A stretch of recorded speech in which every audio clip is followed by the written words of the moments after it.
pangaralan upang aming matutunghan ang salitang bumubumuhay.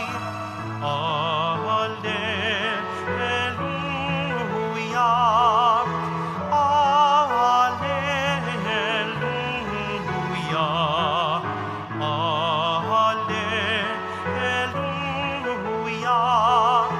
Alleluia.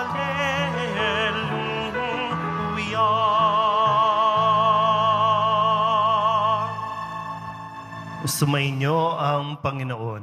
At sumaiyo rin. Ang mabuting balita ng Panginoon ayon kay San Marcos. Papuri sa iyo, Panginoon.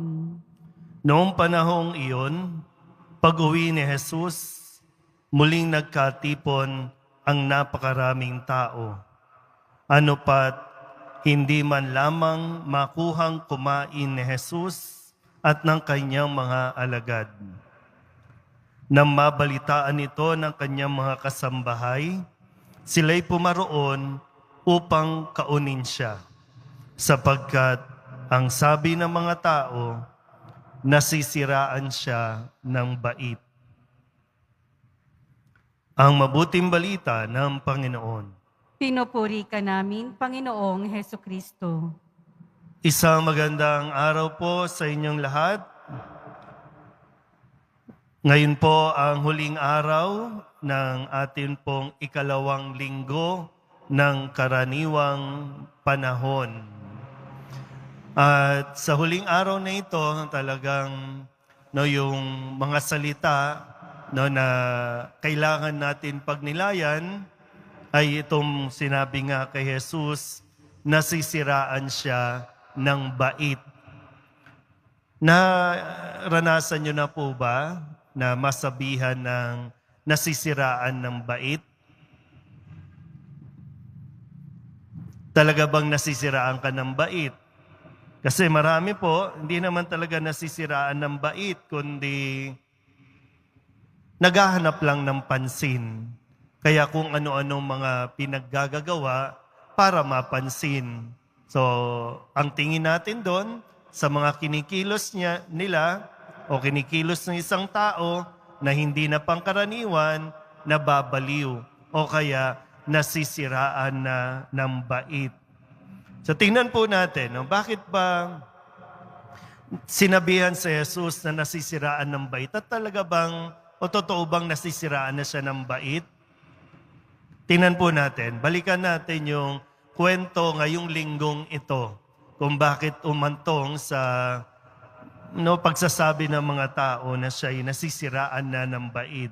Nung Lunes, tungkol po sa usapin ng pag-aayuno, ang sabi ng mga alagad o ng mga Pariseyo, kasi yung mga alagad ni Juan, alagad ng mga Pariseyo, nag-aayuno. Pero bakit yung sa alagad ni Jesus, hindi nag-aayuno? Pero ang sabi ni Jesus, sinagot lang sila ng isang talinghaga, walang nagtatagpi ng piraso ng bagong tela sa lumang damit kasi sisirain nito yung bago. Nung Martes naman, ang kinwestiyon naman ng mga Pariseyo sa alagad ni Jesus, yung tungkol sa araw ng pamamahinga. Kasi nga namitas yung mga alagad ng mga uhay o mga butil doon sa triguhan na kanilang nadaanan. Sabi ng mga Pariseyo, bawal yan sa araw ng pamamahinga. At ipinaalala ni Jesus sa kanila na itinakda ang araw ng pamamahinga para sa kabutihan ng tao. Noong Miyerkules, ganun din sa pagpapatuloy ng paghahanap ng mga Pariseyo ng ikakasira ni Jesus tungkol dito sa pagpapagaling sa araw ng pamamahinga. Ang tanong ni Jesus sa kanila, alin ba ang ayon sa kautusan? Ang gumawa ng mabuti o gumawa ng masama sa araw ng pamamahinga? medyo tamime pa rin yung mga Pariseyo, hindi pa rin sila makasagot sa mga sinasabi ni Jesus. At nung Huwebes, sa patuloy niyang pagpapagaling sa mga may sakit at pagpapalaya sa mga masasamang demonyo, at itong mga demonyong ito ay ipinapahayag kung sino siya. Ipinangangalandakan yung kanyang pangalan. At ang sabi ni Jesus, mahigpit silang pinagbawalan ni Jesus. Ayaw niyang ipasabi kung sino siya. Dahil nga maraming tao po, lalo tigit ang mga dalubhasa sa kautusan, ang makatanggap na siya ang anak ng Diyos. So nagiging iskandalo ito para sa marami. Kahapon, ipinakilala ni Jesus ang kanyang mga pinili, mga hinirang para maging apostol. Humirang siya ng 12 at tinawag niyang mga apostol upang maging kasama niya, suguing magpalayas ng mga demonyo. At ngayong araw na ito, sabi po dito, no, nagbalik siya sa kanyang, o umuwi siya sa kanyang bayan, at napakaraming tao ang dinadala sa kanya para magpagaling na halos hindi na nila makuhang kumain sa dami ng mga taong kanilang tinutulungan. At narinig natin ang sabi, nasisiraan na siya ng bait.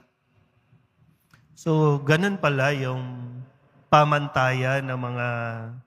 Ang isa pong nakakagulat dito kasi ang sabi po, mismong kanyang mga kasambahay, mga kakilala, kapitbahay, pwedeng kamag-anak, ang mismong nagsasabi na siya ay nasisiraan na ng bait. So, sabi ko po, no, ganun pala yung pamantayan ng mga tao. Kapag kakaiba sa ginagawa nila ang ginagawa mo o yung paraan mo sa pamamaraan nila, masasabihan ka talagang nasisiraan ng bait. Kasi po pwede naman talaga, no? Sa dami ng taong lumalapit kay Jesus para magpagaling, si Jesus hindi naniningil, hindi nagpapabayad.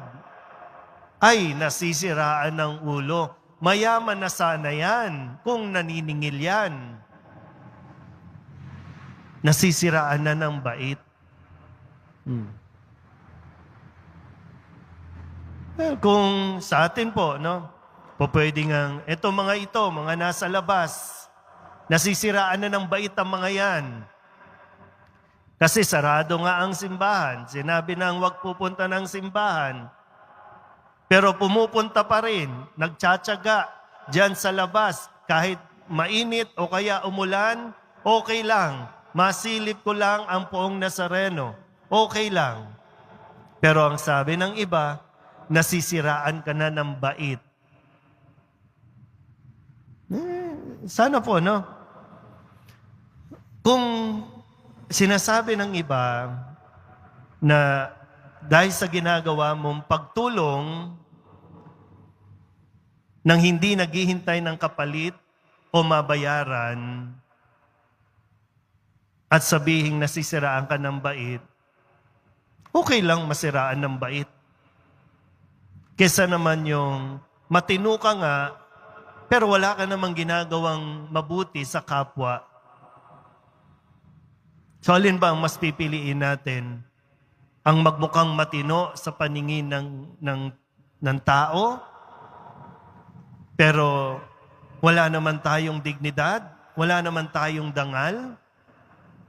O ang magmukhang baliw sa paningin ng tao, pero sa mata ng Diyos, tayo ang matino. Ikaw ang matino.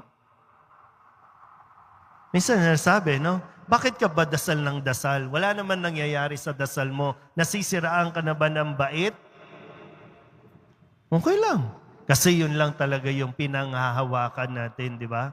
Yun yung pag-asa natin na hindi pwedeng makuha o hayaang kunin ng iba. So alin mas pipiliin natin? Magmukhang matino o magmukhang nasisiraan ng bait?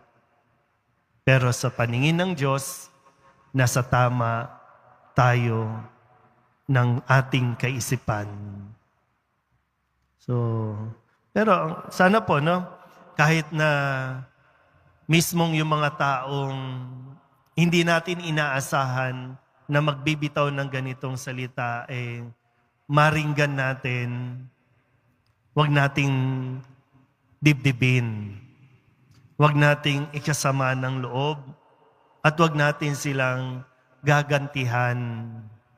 Ituloy mo lang, kahit natingin sa'yo nasisiraan ng bait, ituloy mo lang ang gumawa ng mabuti at maging mabuti sa kapwa. Kahit na ikaw pa ay niloloko o lokohin, ituloy mo lang.